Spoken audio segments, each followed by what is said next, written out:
Hello guys and welcome back. In this video we will discuss about poetry. Poetry क्या है? And according to Wordsworth, poetry is a spontaneous overflow of powerful feeling tracking its origin from emotion recollect in tranquility. Poetry जो होता है वो emotions के overflow feelings को होता है। जो पोइट्स होते हैं जब वो लिखने बैठते हैं तो वो बहुत डीप डाउन सोचते हैं, then after start writing poetry. And in other words poetry is a breath of final spirit of all knowledge. Poetry जो होती है वो ब्रीथ होती है सारे नॉलेज की, स्पिरिट होती है उसकी। And according to P B Shelley, poetry is a record of best and happiest moment of the happiest and the best mind. P B Shelley के अकॉर्डिंग जो पोइट्री होती है वो हैप्पीएस्ट मोमेंट को एक जगह कलेक्ट करना एंड हैप्पीएस्ट और बेस्ट माइंड को भी बताता है उसके बारे में। According to Thomas Carlyle, poetry is nothing but musical thought. Poetry कुछ नहीं है बट एक म्यूजिकल थाट है। And according to saint Carlyle, poetry is a criticism of life. Like जो भी राइटर्स हैं उनका अलग अलग एक पर्सपेक्टिव है, उनका अलग अलग डेफिनेशंस है पोइट्री को लेकर के। बट पोइट्री एक ऐसी चीज़ होती है कि जो राइटर होता है, जो पोइट होता है, वो अपने इमोशंस को एक लाइन टू लाइन लिखता है स्टेंजाज में। पोइट्री को पढ़ने के बाद सबसे इम्पोर्टेंट ये जानना होता है कि हम सेलेबल्स के बारे में जानें। सेलेबल्स को मिला करके एक मीटर बनता है।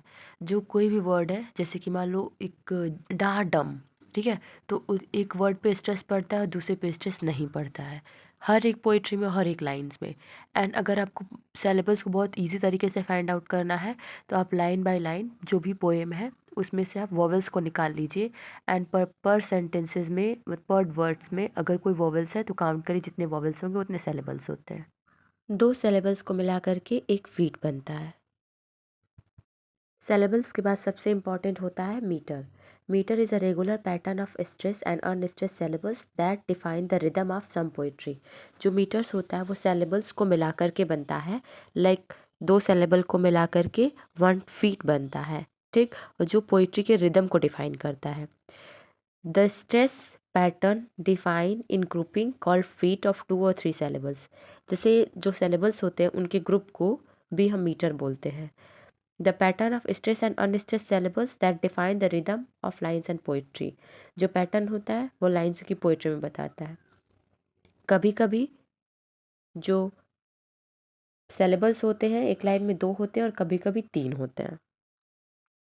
The most common feet found in lines in poetry is manometer, जिसमें सिर्फ 1 फुट होता है, एक सेलेबल होते हैं, ठीक। देन आफ्टर डाईमीटर, जिसमें 2 सेलेबल्स होते हैं, एक स्ट्रेस एक unstress.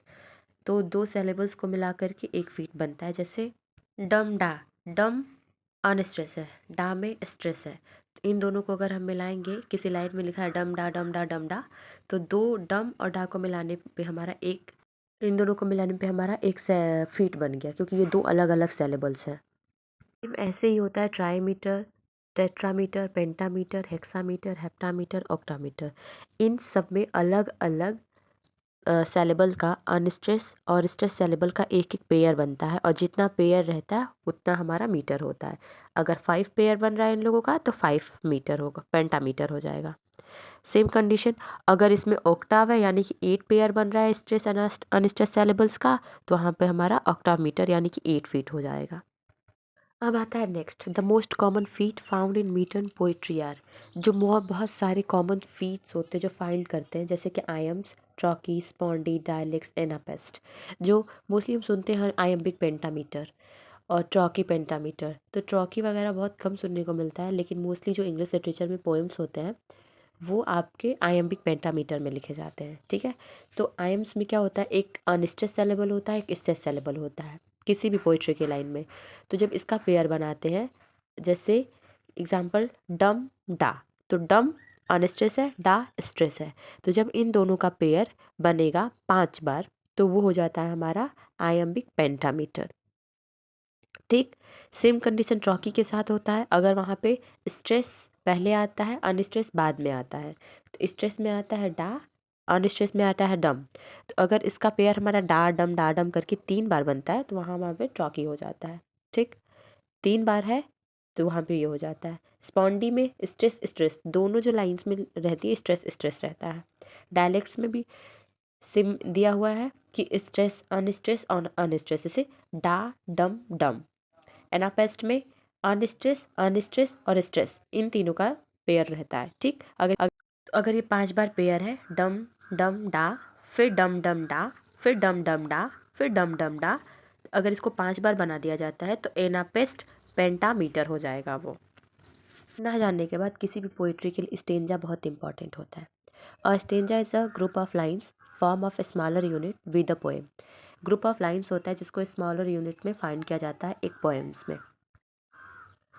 A single stanza is usually set apart from other line or stanza with a poem by double line break or change its identification. Like जो stanzas होते हैं, दो दो लाइन्स के पेयर होते हैं या फिर अलग अलग लाइन्स के पेयर को बनाया जाता है, जो पोइट्स के लिए बहुत ईजी होता है। Here are the some key details about stanza. Stanza provide poet with a way of visual grouping together the idea in a poem and put space between separate idea or part of poem. And stanza are the basically unit of poetry. एक unit होता है poetry का ये। They are often compare to paragraph in prose. और ये जो stanza, जिसको हम पोइट्री में स्टेंजाज बोलते हैं, उसको जब प्रोज आता है तो उसमें हम पैराग्राफ्स बोलते हैं। स्टेंजा के बारे में इतना जानने के बाद here the some important stanzaic forms like couplet, टेक्रा, क्वाट्रेन, सेस्टास, ओक्टाव। जो ये कपलेट होता है, ये स्टेंजा ऑफ 2 लाइन्स, इसमें 2 लाइन्स के पेयर होते हैं। ठीक है। The simplest and the basic unit of poetry in English is rhyming couplet. जो ट्रैकी होता है, इसमें 3 लाइन्स होते हैं, 3 लाइन्स के अलग अलग बनाए जाते हैं। क्वार्टरेंस में 4 लाइन्स के स्टेंजाज होते हैं। मोस्टली हम देखते हैं कि या तो वो कपलेट में होता है या तो क्वार्टरेंस में होता है।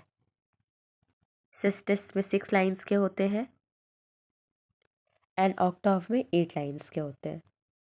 सो बेसिकली अगर किसी पोएम में दो लाइन का पेयर देखिए फिर एक डिस्टेंस मेंटेन किया गया तो उसे हम कपलेट बोलेंगे। 4 लाइन्स के बाद अगर पैराग्राफ चेंज कर दिया गया है तो हम उसे बोलेंगे क्वार्टरेंस। मोस्टली जो पोइट्री होती है, आप जिस भी पोइट के पढ़ेंगे, मोस्टली वो क्वार्टरेंस में होती है क्योंकि वो लोग 4 लाइन्स के बाद ब्रेक देते हैं। Thank you so much for watching the video.